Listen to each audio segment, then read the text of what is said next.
एक निवेदन है कि हम शिव की आराधना कर कर, हम भगवान शंकर की स्तुति कर कर, हम भगवान शंकर की अर्चना कर कर उसका फल प्राप्त कर सकते। जैसे 3 जल की महत्वता कही गई है अभिषेक में। पहला तीर्थ का जल। कौन सा जल है? तीर्थ का जल।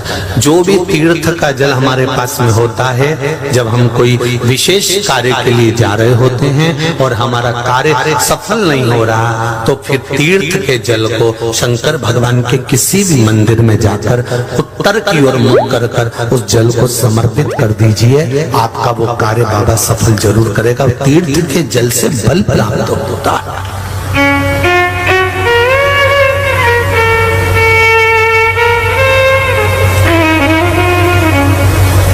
दूसरा है, घर में अगर अरहर की पत्ती हो, अरहर की जो दाल होती है, तुअर की जो दाल होती है, उसकी जो पत्ती होती है, वृक्ष का पौधा जो होता है उसकी जो पत्ती होती है, जब रोग में ग्रसित हो गया व्यक्ति और डॉक्टर ने कह दिया इसको कैंसर है या इसकी किडनी या इसका लीवर खराब हो गया है, डैमेज हो गया है, इसका डायलिसिस चालू होगा। अब वो डायलिसिस की तैयारी करे उससे पहले आप अरहर की पत्ती का जल शिव को समर्पित करना प्रारंभ कर दीजिए। डायलिसिस की जरूरत नहीं पड़ेगी। भगवान चाहेगा तो बचा लेगा। किडनी और लीवर काम करना प्रारंभ करेंगे। तीसरा, जिस देवालय में दर्शन करने जा रहे हो, महाकाल गए हो, परली बैद्यनाथ आए हो, काशी जी गए हो, या आप जहां पर भी भीमा शंकर, कृष्णेश्वर आदि जितने तीर्थादिक मंदिरों में शिवालय हैं, उन शिवालय में अगर दर्शन करने गए हो तो वहीं उसी शिवालय के पास में जो मंदिर हो, उस शिवालय के पास में जो हापसी, जो हैंडपंप, जो बावड़ी, जो कुआं, जो तालाब हो, वहां का जल लेकर भगवान शंकर को समर्पित कर देने से विद्वत्ता प्रबल हो जाती है। संबंध नहीं हो रहे हो, संबंध नहीं जम रहे हो, तो जहां शंकर का मंदिर हो उसके पास में कोई हापसी, कोई हैंडपंप, कोई कुआं, कोई बावड़ी, कोई तालाब हो, तो 1 लोटा जल लेकर आधा शिव को चढ़ाकर आधा जल बेलपत्री के वृक्ष के नीचे से चढ़ा देने पर जिस संबंध के लिए चढ़ा रहे हो कि यहाँ संबंध होना चाहिए, वो संबंध जुड़ता है। सरस्वती कहती है भोलेनाथ ऐसी कृपा करिए। शंकर भगवान कहते हैं क्या मांगना है मांगो। ब्रह्माणी कहती है भोलेनाथ करुणा करो, जो भी किसी भी रूप में एक पान के पत्ते के ऊपर, मात्र पान जानते हो, वो खाने वाला जो पान करता है उसका पत्ता, पान के पत्ते के ऊपर जो चंदन से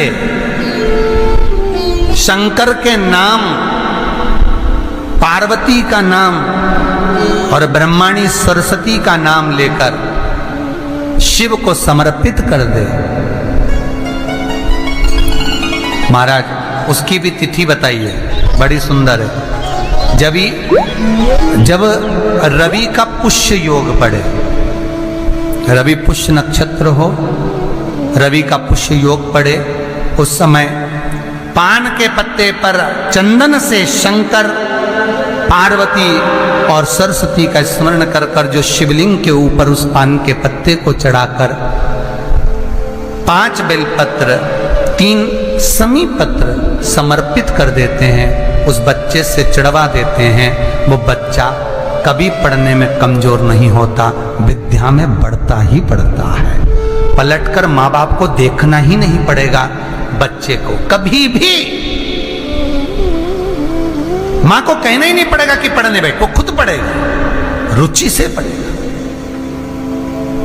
5 बेलपत्र, 3 समी पत्र समर्पित कर दें, भगवान शंकर का स्मरण करें और उस बच्चे को प्रणाम करवा कर वापिस लेकर आए। बच्चा विद्या में प्रबल होता है, विद्या प्रखर। जिसके यहाँ लक्ष्मी नहीं टिकती हो, पैसा घर में नहीं आता हो, बहुत चिंता लगी रहती हो, लक्ष्मी से जुड़ी हुई, व्यापार से जुड़ी हुई, पैसा आ ही नहीं गया, बहुत मेहनत कर रहे हो, सोमवार की सोमवार 5 सोमवार बेलपत्री के पेड़ के नीचे एक घी का दिया लगाना चालू कर दीजिए। शाम के समय थोड़ी सी मिट्टी बेलपत्री के पेड़ के नीचे की उठा कर लिया, घर के अंदर लाकर इतनी सी मिट्टी लाकर पटक दीजिए। 5 सोमवार करके देखो, छठे सोमवार पे करने की जरूरत नहीं पड़ेगी, व्यापार अपने आप बढ़ना चालू हो जाएगा। लक्ष्मी शाम के समय पर प्रतिदिन बेलपत्र के पेड़ के नीचे बुआरी लगाना। एक बात का ध्यान दीजिएगा, गणेश मुखी जो शंख होता है, जो बच्चा तोतरा बोलता है, जिसकी वाणी नहीं होती, श्रवण शक्ति किसी बुजुर्ग व्यक्ति की हो, जवान व्यक्ति की हो, या कोई अधेड़ जिसकी श्रवण शक्ति कम होती चली जा रही है, जिसके सुनने की शक्ति कम हो रही हो, बोलने की शक्ति कम हो, वाणी में हकलापन हो, तोतरापन हो, गणेश मुखी शंख वहां काम आ। गणेश मुखी शंख का प्रयोग वहां होता है। और गणेश मुखी शंख का एक प्रयोग और है, यदि लीवर पर सूजन आ रही हो, डॉक्टर बोल रहा है कि ये आपके आसपास लीवर के आसपास में सूजन है और इसका दवाई होगी, इलाज कराना पड़ेगा, कराओ। अब डॉक्टर से इलाज भी जरूरी है, ऐसा नहीं है कि इलाज नहीं कराना, कराओ। पर उसके साथ में गणेश मुखी जो शंख है, उसके जल का आचमन भी जरूरी है, उसमें फायदा मिला। पर होना चाहिए गणेश मुखी शंख, तो हमारे पूर्वजों को प्राप्त होता है। जिस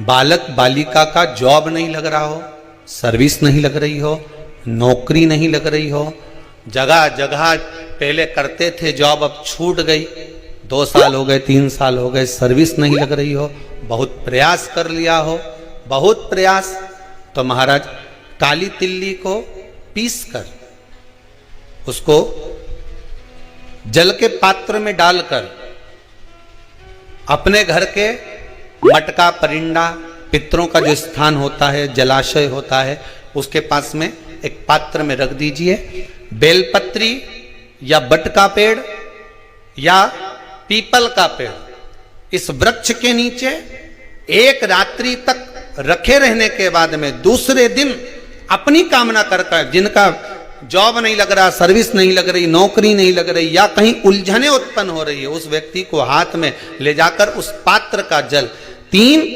वृक्ष पितरों के तुल्य हैं। कल की कथा में कहा था, पहला बेलपत्री का, दूसरा पीपल का, तीसरा बड का, ये 3 पितरों के तुल्य हैं। इन 3 में से किसी भी वृक्ष के नीचे उस काली तिल के जल को समर्पित कर दीजिए। महाराज बाबा चाहेगा, भोलेनाथ जी चाहेगा तो 3 महीने में कहीं ना कहीं योग बना ही देगा, ये पक्का। बाबा पर विश्वास रखो, शंकर भगवान पर भरोसा विश्वास रखकर आप कार्य करेंगे, क्यों ना हो।